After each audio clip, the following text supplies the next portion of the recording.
We have keys to victory for the Celebration Bowl, take a deeper look at Travis Hunter's decision to join Jackson State, and of course, we wrap it up with today's Feature Friday. Oh yeah, it's Locked On HBCU.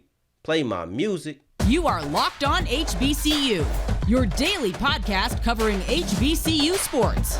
Part of the Locked On Podcast Network, your team every day.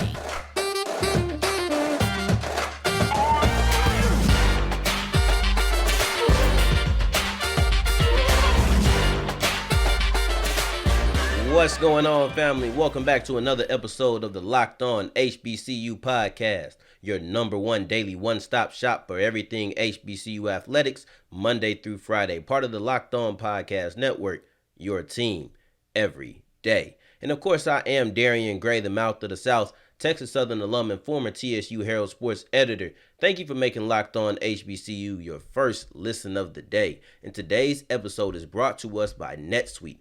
NetSuite is the number one cloud financial system to power your growth. Head to netsuite.com/LockedOnNCAA for a special end-of-the-year financing on the number one financial system for growing businesses. And we're going to be talking about the Celebration Bowl. We've been going every day this week leading up into it, and now the day has come for us to really have somewhat of a culmination. We talked about North Carolina A&T leaving. We've talked about the recruiting impact in Georgia. Ironically, Travis Hunter is from the Georgia area. You know, obviously this game playing here didn't impact him, but I just think it's kind of ironic that the big time flip happens right after we're talking about impact in Georgia. We've gone through matchups, and now we're going to be discussing, we also talked about Terry Bowden's key to knocking off Jackson State. We've talked about all of these things, and now it's time to put these two teams together, put them against each other one more time.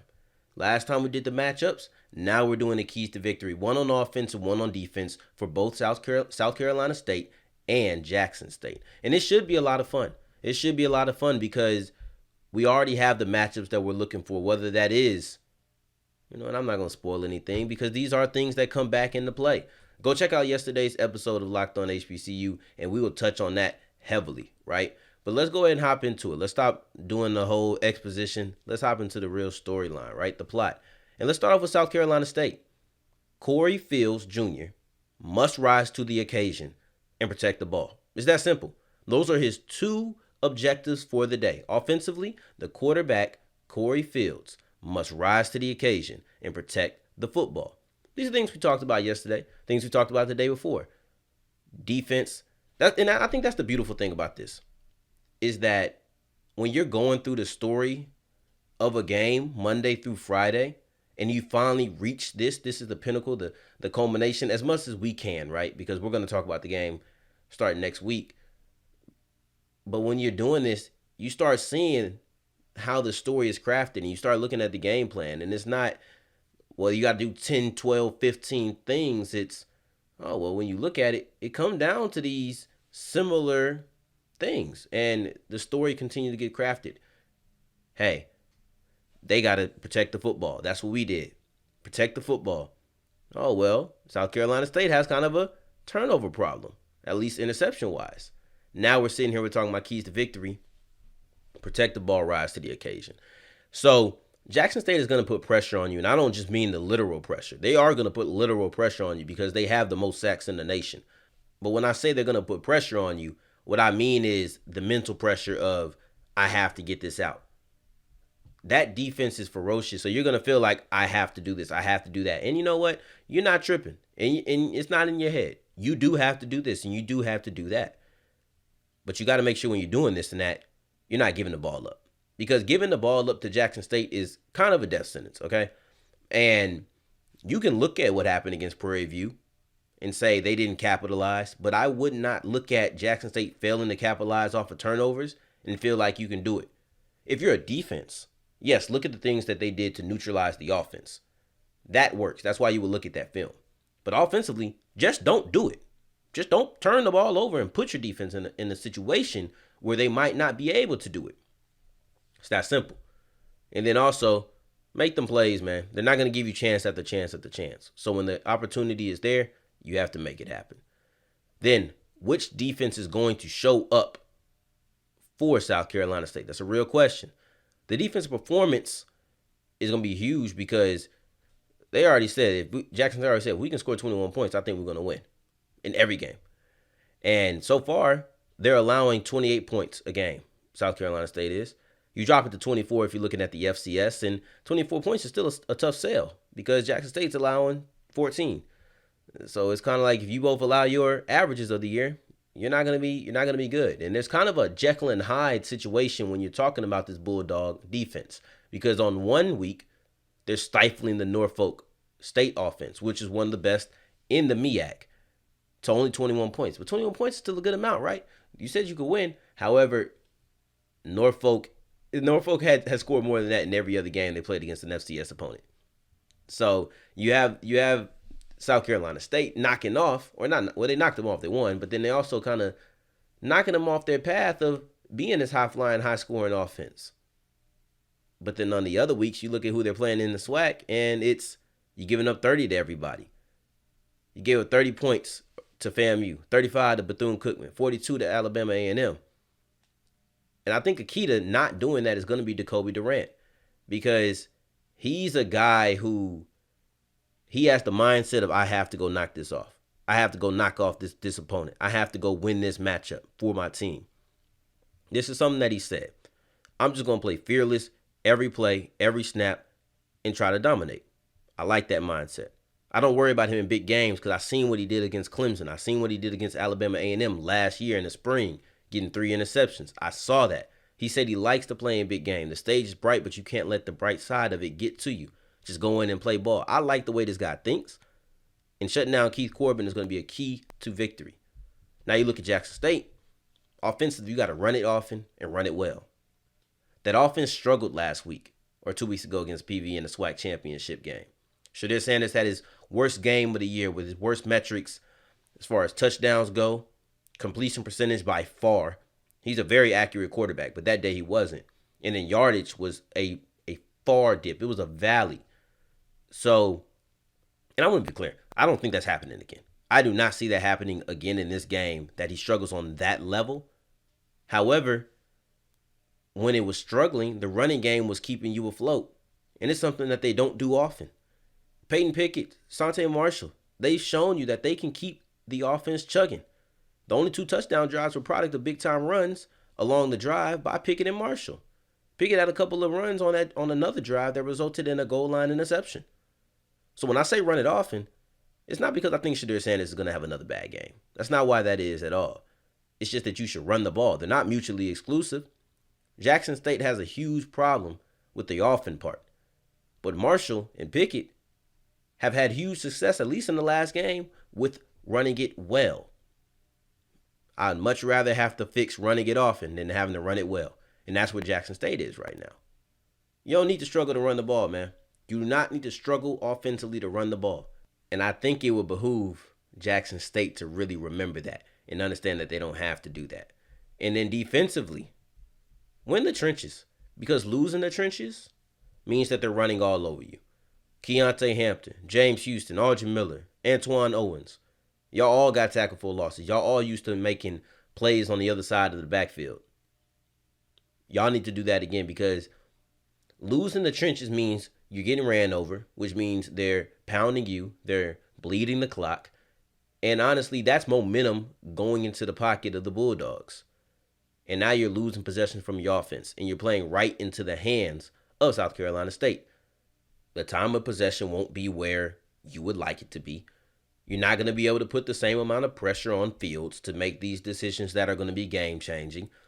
Honestly, at the end of the day, to make it even worse, your offense isn't getting as many possessions as you would like it to have. So you have to win the trenches, because they're going to want to succeed in the run game. And I don't think that's a secret at all. That's exactly what they're going to come in there and try to do. So those are my keys to victory for Jackson State and for South Carolina State. South Carolina State, your quarterback, rise to the occasion, protect the ball. Defensively, make sure that the right defense shows up. Make sure that defense shows up. As far as Jackson State, you had success with it last week. This week, do it again. Run it often and run it well.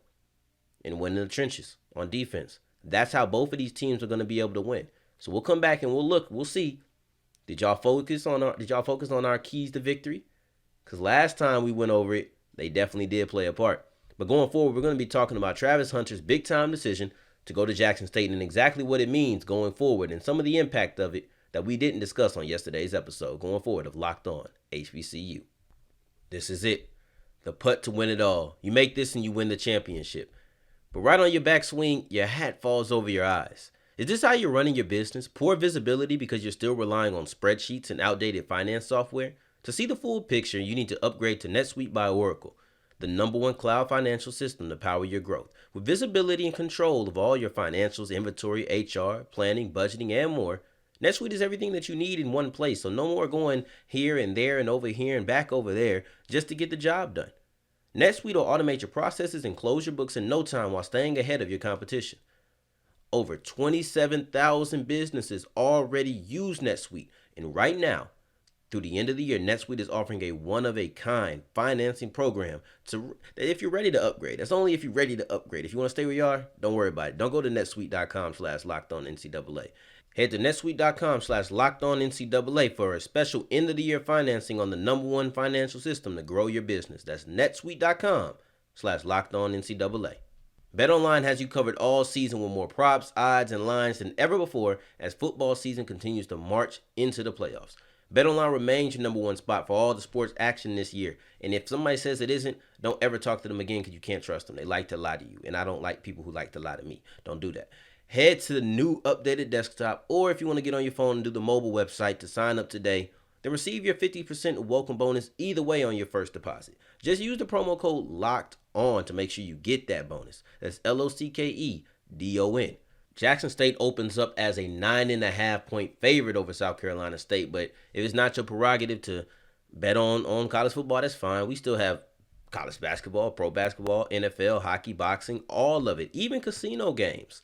Whatever you want to pick, just don't wait till the 2021 season is over and miss all of these amazing offers. BetOnline is the fastest and easiest way to bet all of your favorite sports. BetOnline, where the game starts.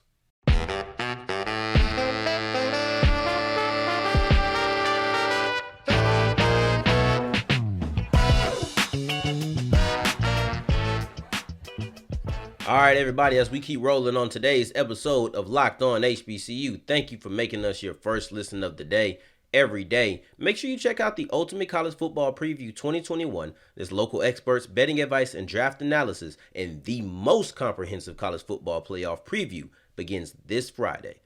And when I was on Locked On today discussing this magnificent and huge move of Travis Hunter coming to Jackson State, My guy Peter Bukowski, he asked me an interesting question that really got my mind running. And that question was basically, how much of an impact does Travis Hunter's success, not just him going, his success have on the following generation? That's a good question. That was a really good question when he asked it.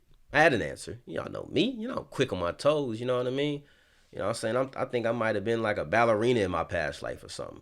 But the answer to the question isn't something that I think you guys would expect me to say. It's moderate. I know everybody wants to say it's great, but it's a moderate impact.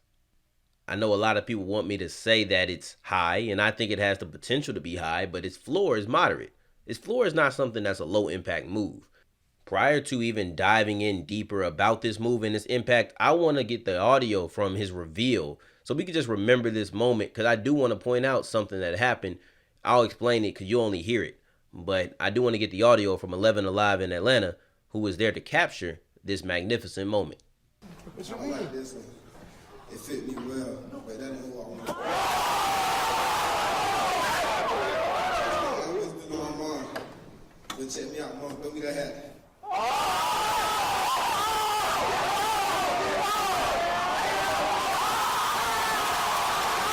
I bring this clip up to say a couple of things. Number one, hat reveals are still one of the most fun things to watch from a high school athlete. Like, whether it's at the All-American game, whether that's just at an early signing day, a national signing day at the kid's school, it's one of the most fun things to really watch, and it's very enjoyable. Secondly, he threw that Georgia hat so disrespectfully that we're not going to talk about that.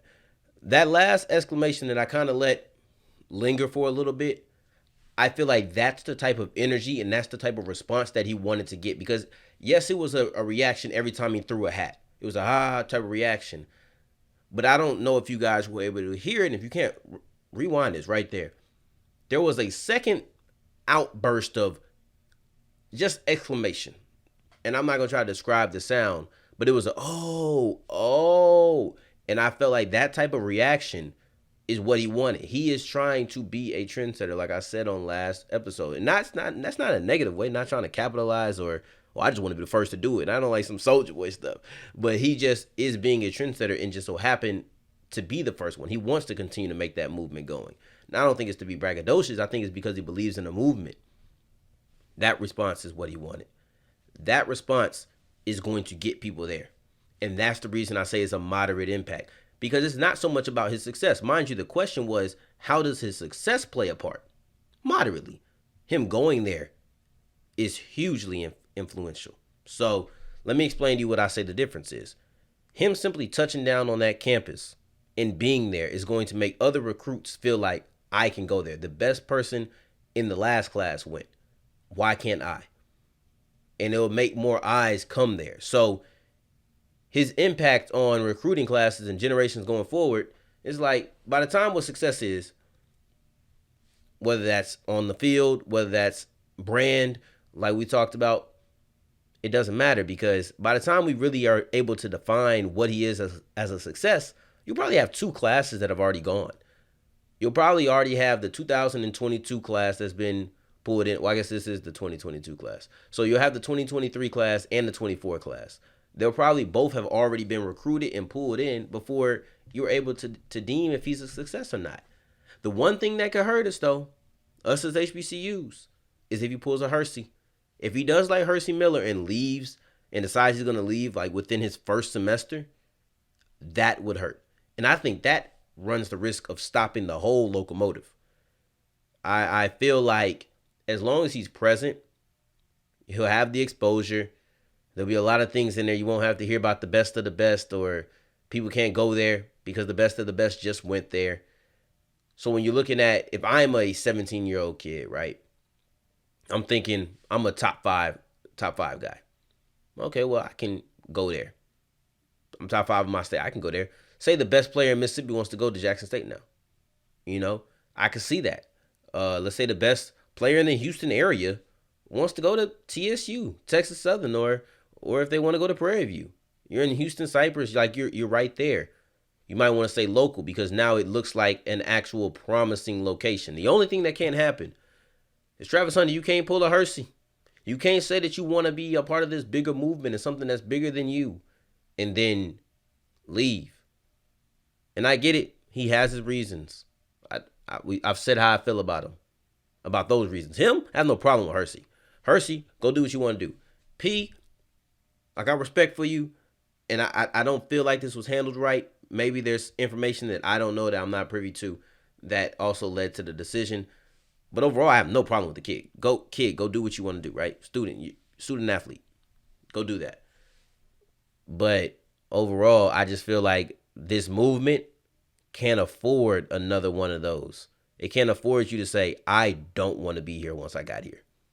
But if he doesn't do that, then I think the class right after him will say, he went, that's enough. The class right after them will say, he went, that's enough. Then maybe once you get into 25, 26, then you're starting to discuss, well, how good was he? What happened with his draft status? He's not even going to be drafted by the time 25 comes in. Yeah, most part. I'm trying to think. I don't know when. I think the deadline to sign is before the draft. Off the top of my head, I'm catching a brain fart, but I think so. So you'll have 3 whole classes of recruits who haven't even seen what his peak is at Jackson State. Now, if he comes in and flames out, maybe that 25 class doesn't catch the whole, I want to go there because he went there. But by that time, you'll already have a pipeline likely of players who are higher ranking than usual going to HBCUs. So the responsibility to be good and be successful, to have this movement continue, won't solely be on the shoulders of Hunter. You'll have a lot of other players who are there. So by the time it hit 25, I don't even know if it'll be that important. And that's why I say moderately. because it's not really about his success. It's all about his being there. But his success could impact people going forward in 25, 26, and so on and so on. So as we continue, we're going to be talking about our Feature Friday, where we're highlighting somebody that I have been waiting to talk about. I've been waiting to talk about this guy before I even had this gig, so I'm excited to get into it. But first, let me tell you about Built Bar. Built Bar, that's the protein bar that you need to get this holiday season. Don't get you no candy bars. Get you a Built Bar. It's got all the flavor of that, so it's delicious, but it also has the health benefits of being high in protein. So many flavors. It's raspberry, mint, brownie. I can't tell you which one's my favorite is because it's just too much to do. And I wouldn't tell anybody my favorite either because people want to fight. Oh, I heard Darian's favorite is this. I'm going to get them from him. No, you ain't going to come take my Built Bars. So I'm too busy putting my Built Bars in my hot chocolate, dipping them up in there, melting the bar, giving the beverage some flavor, doing everything that I need to do to make my holiday season good. Because they're going to give me that extra fuel if I'm out here trying to bust down mall doors, holiday shoppers being aggressive, or if I'm just standing in line because I want to be peaceful, it gives me a snack. And those marshmallowy type treats, they just feel like I need to have them during the holiday season. So I got me some Built Bar Puffs. They're light, fluffy, marshmallowy through and through, covered in chocolate, but just like everything else, we got to have the protein, and you know that. So go to Built.com. Use the promo code LOCKED15 for 15% off your offer. Use the promo code LOCKED15 for 15% off your offer.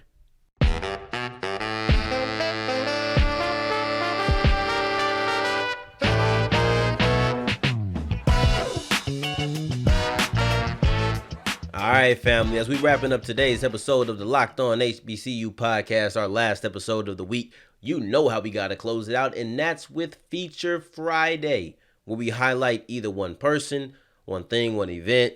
Today we're highlighting a person, and I said it. I wanted to talk about this guy forever. I've said it. I think this is one of the best stories in the HBCU landscape this year in 2021. I'd go out and say it's top 5. You know what? That would be a fun exercise. What are the best? I won't make you make a top 5. You know, that's not necessary. What are your favorite stories from an HBCU this year? Y'all know where to find me, South Exclusives on Twitter. I'll give it to you again later on in the episode, but I would love to know what you guys think about that. Tweet me that. What are your favorite HBCU stories from this year? And let's use the hashtag Locked On HBCU. Yeah, let's do that. But this one is J.R. Smith. It's one of my top five stories, man. This is a guy who was in the NBA, for 15 years, 16 years. And when he announced that he was retiring, like, okay, you had a good career. But when he announced that he was going to North Carolina A&T to play golf, I ain't believe it. I said, this dude joking. I've never seen him play a lick of golf in my life. It'd be one thing if Steph Curry was saying, I want to go play golf at Howard. I think he sponsors the Howard golf team. I'd be like, okay, I've seen you golf. I know you like to golf. And you kind of feel like a golfer to me. But J.R. Smith's play style just did not feel like a golfer. He's explosive. He's charismatic. He's demonstrative on the court. That doesn't feel like golf to me. And not saying you can't be charismatic or demonstrative, because you could be, you can express yourself. You can be a cool guy on the golf course. But I don't see the explosive going in there. I just don't. J.R. Smith has a play style that raises your heart rate. Golf is a sport that lowers your heart rate. It's supposed to be a calming thing. I just didn't think they went together. Boy, was I wrong. And boy, was I proud to be wrong. To not have this be a joke. This isn't a contrast. This is just something he likes to do. It doesn't matter that I've never seen him do it. I've never seen a lot of people do a lot of things. Doesn't mean they can't do it. And then in the middle of it all, he still kept us updated with everything he was doing within school. And honestly, between me and you, and this is just between me and y'all. If y'all go and y'all tell Locked On, we got a problem, because I'm not even telling this. Honestly, that golf stuff comes secondary to me. I really don't even care about that in contrast to his academics. And not in the way, some abrasive teachers used to be like, your school comes first. And they weren't wrong, because I did play with a lot of people who failed. And I guess once you fail, you can't play. But as a whole, that's not what I mean. That was always corny to me. Oh, abrasive word of the day. And it was always corny to me. I was like, no, like, stop. Okay, I get it. Stop being a teacher. But this story is just more magnificent to me because he kept us updated along the way. He told us, I got my first test today. I'm doing this. And then when he finally ended the season, or ended the semester, excuse me, with a 4.0, I felt like we went along with him. It's a community. We got that 4.0 with him. Like, not in the way where we try to take some of the credit for it, but just in the sense of we felt that same achievement for him. I feel like everybody wanted J.R. Smith to win. If you didn't, you a hater. Stop being that way. It's not good. All right, it's going to raise your blood pressure. We playing golf out here. We lowering our blood pressure. You know, we trying to keep our heart rate low. Don't do that. Stop being a hater. Take that out your heart. It's a great story. I loved it. I loved watching him tell me that he was doing this, that, and the third and continuing. And when he finally got that 4.0, he went on Instagram and he released a video just talking about how difficult it was and all of the struggles that he went through and why that makes it even more memorable and more important. And I agree, because you have to remember he's been in the NBA for a decade and a half. He came to the league straight out of high school. He's never been to college. And for basically the last decade and a half, his learning for the mostly day after day basis was sports. It was X's and O's. He hasn't learned in this setting in a decade and a half, 17 years. He came into the league in 2004. That's when he was done with high school. So this is so new for him. And he talked about how a lot of people doubted him, said he couldn't do it because of disability. He said he just couldn't learn. And it was just a story that's like, how could you not like that? He talking about going from 8 to 11. Like, I went to school, but I never stopped going to school. So I get the difficulties of it. He stopped going to school for 17 years. That's a whole the people who went to school when he first started going to, or were born when he first started going to the league, are just about to go to college. That's how long he was away. If I was born when J.R. Smith got drafted into the league, I'd probably be about a year away from college. If that. Some people go at 17. That's how long he was out. Just think about that, okay? And for him to go back and have to relearn how to learn and how to study and have to go through these things and achieve a 4.0 in his first semester, I don't care if it's just his first semester. I don't. In 2021, this is a story of perseverance. It's a story of triumph. And in this year, where we need good stories, I'm glad that we have J.R. Smith. And I don't care who you got to debate it with. I still want you to tell me who you got in this list or one of your favorites. But for me, J.R. Smith achieving what he achieved, going to North Carolina A&T, being a part of the golf team, getting a 4.0 GPA in his first semester, this is one of the best. This is one of the top 5 best stories in the HBCU landscape, athletic or not, this year. But I appreciate y'all making us your first listen of the day. Every day is Friday, so I'll catch you guys Monday. We will be recapping the Celebration Bowl, talking about who won and why they won, and a little bit more on Locked On HBCU. But for your second listen of the day, make sure it's Locked On Bets. If it isn't, correct that. Locked On Bets is the #1 daily one-stop shop for all of your gambling needs, hosted by your boy Q with expert analysis and insight from Lee Sterling. It's free and available on all platforms. And y'all know where to find me. In the meantime, in between time, go to that blue app, the bird, yes, Twitter. Go to South Exclusive and talk to me. Let me know, what is your favorite HBCU story of 2021? Yeah, I got a little homework assignment for you. If J.R. Smith can get back and start learning after all these years, you can take a homework assignment from the mouth of the South. But till the next time we hear each other, family, take care, stay blessed. Peace.